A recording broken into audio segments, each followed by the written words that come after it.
So welcome back to part 3. This is reading the service plan. So we're going to be jumping into understanding what we're looking at when we click on. So we can either enter into the service plan one of two ways. So let's do this going from the schedules tab here that we're already on, right? The first one that's right in front of me is May 17th English service. I'm the worship leader. Service starts at 8:30. It really starts at 9, but we should be there early.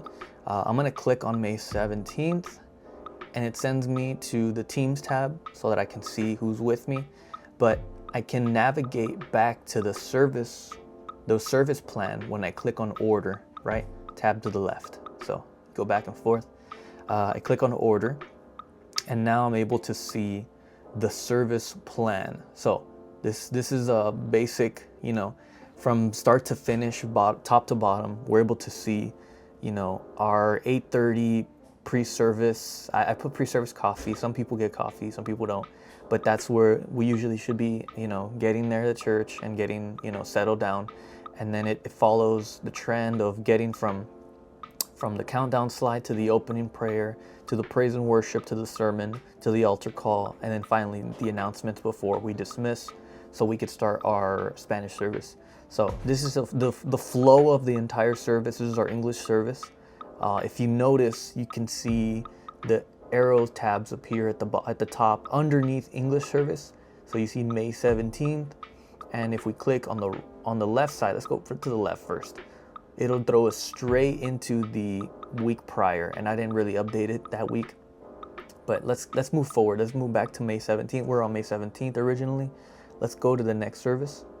And we'll see May 24th, and we already have songs for that one.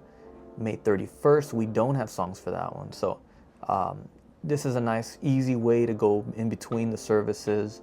But like I said, we entered that way by clicking on our schedule, right? We clicked on Add Schedule in the Schedules tab, and it sends us to wherever we were last year in the service plan. Let's go back. Let's go back to Schedule. Let's close this. So in order for us to get there the same way, through a different route, we would just click on the service type. Let's do Spanish this time. So let's say I'm not scheduled for Spanish for some reason. Let's just say, I'm not scheduled for Spanish for some reason, but I still want to see what they're doing. I can go to the Spanish service tab, and now I'm able to view all the services. And I can click on the 24th here, and I can see, okay, that's what they're doing. Just to make sure I'm not scheduled. I don't need to practice that, but I want to navigate it and see what's going on with everybody.